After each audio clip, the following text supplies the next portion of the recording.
Hello students, next देखेंगे example number 16 क्या कह रहा है। यहाँ कह रहा है आपको marbles of diameter 1.4 centimetre dropped into a cylindrical beaker आपके सामने गिवन है और ये आपके पास कौन हो गए, मार्बल्स हो गए। ठीक है सर। अब देखना, मेरी बात सुनो। मार्बल का डायमीटर दे रखा है 1.4, इसका ना अगर मुझे रेडियस पता करना हो तो क्या करूंगा मैं। रेडियस ऑफ मार्बल अगर पता करना है तो 1.4 को डिवाइड कर दूंगा। कितना हो जाएगा, 2 7 यानी 0.7 सेंटीमीटर। ठीक है sir. Are dropped into a cylindrical beaker of diameter, इस सिलेंड्रिकल बीकर का डायमीटर दे रखा है 7, तो रेडियस कितना हो गया, 7/2 हो गया, कंटेनिंग सम वाटर। ठीक है सर। अब देखो, इसने यहाँ पे गिवन कंडीशन दी है कि अब जब मैंने इसके अंदर बीकर डाले, मतलब जो मैंने यहाँ पे स्टोन्स वगैरह इसमें या जो भी पुट करे, मार्बल पुट करे, उसके बाद जो पानी है वो आपका इस लेवल पर आ गया है, इस लेवल पर आ गया, इस लेवल पर आ गया 5.6, ये हाइट हो गई है वाटर की। ठीक है सर। अब आपको देखोगे, गौर करोगे तो ये भी एक्चुअल में एक सिलेंडर का ही रूप होगा। सर क्यों, वाटर के अंदर है ना भाई, तो इस तरीके से राउंड होगा ना। इमेजिन करो इस चीज को, है ना। Okay. Drop into a cylindrical beaker, और तो मैं लिख देता हूँ radius of cylindrical beaker. Radius कितनी दे रखी है आपको, 7/2 सेंटीमीटर हो जाएगा। ठीक है sir. Find the number of marble that should be dropped into the beaker so that the water level rises by 5.6। ये बोल रहा है कि इसमें कितने पत्थर डालें कि जो उसका लेवल है वो 5.6 तक पहुंच जाए।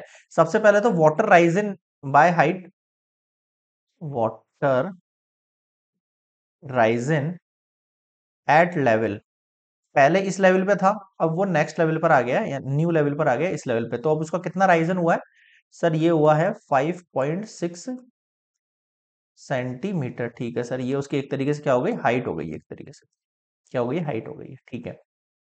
अब आप मुझे बताओ, जो सिलेंडर का आपको फाइंड क्या करना है, आपको नंबर ऑफ मार्बल्स फाइंड करना है। क्या फाइंड करना है, ये वही लास्ट वाले की तरह क्वेश्चन है, नंबर ऑफ मार्बल्स, है ना।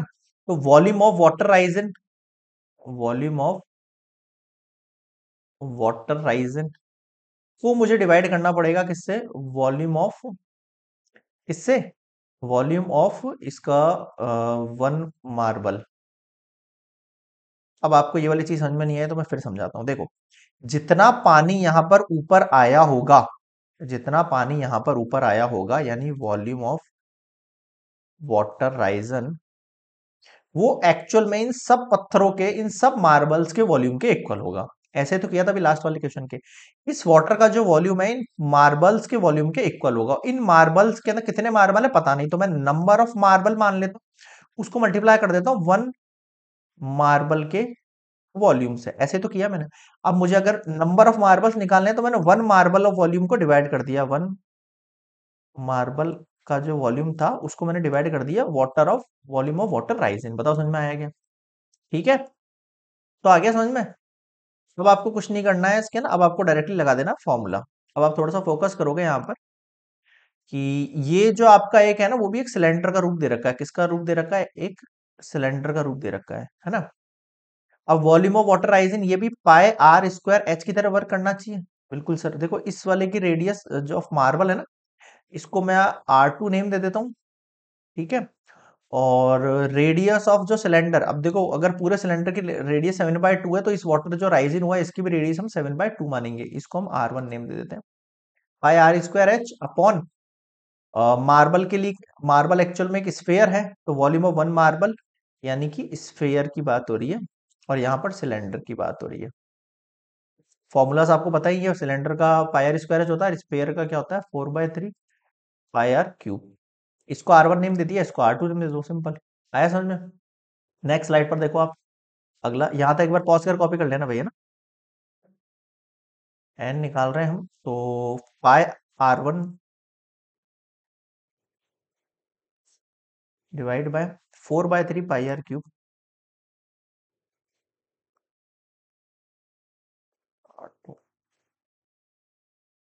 ठीक है। देखो, यहाँ पर क्या होगा आपके पास, पाई से पाई कैंसिल आउट हो जाएगा और ये 3 उठ के ऊपर चल जाएगा, तो ये मतलब सिंपली समझ रहे हो, इसके अपॉन में अपन 1 मान सकते हैं, फिर अपॉन में 4/3 है, तो क्या होगा, 4 ऊपर चला जाएगा, मतलब 3 ऊपर चला जाएगा, 4 नीचे रह जाएगा, लाइक दैट। अब देखो R1, रेडियस वन क्या था आपके पास सर? रेडियस वन था वाटर, मतलब जो सिलेंडर वाले जो रेडियस है ना, वो सिलेंडर वाले की रेडियस कितनी होगी? 7/2।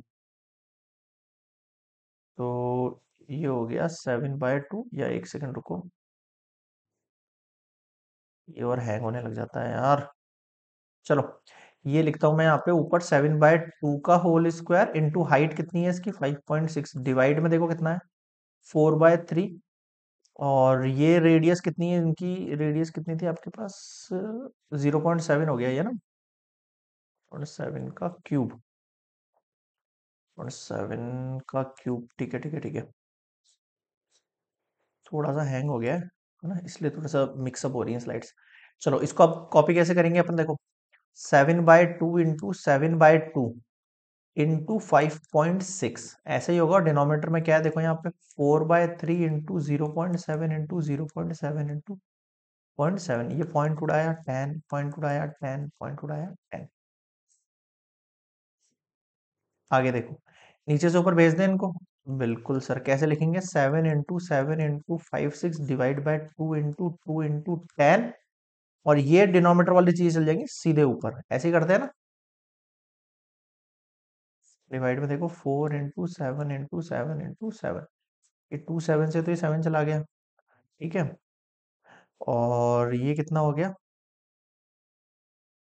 8 जा 56, ठीक है। ये 0 से 0 चला गया। और 4 2 जा 8 होता है ना, तो इस 8 से ये 8 चला गया। और इस 2 से ये 10 चला गया 5 टाइम। अब आप देखो क्या बचा आपके पास ऊपर, या नजर दौड़ाओ। 3 बच गया है, 50 बच गया है, और नीचे कुछ नहीं बचा। तो फाइनली वी गॉट 150 मार्बल्स। कितने मार्बल्स की जरूरत है मुझे यहाँ पे कि इसका जो वाटर लेवल है वो राइज हो जाए 5.6 सेंटीमीटर? 150 मार्बल्स की जरूरत है मुझे। बताओ समझ में आया क्या? क्लियर है यहाँ तक? ये हुआ कंप्लीट एग्जाम्पल नंबर 16।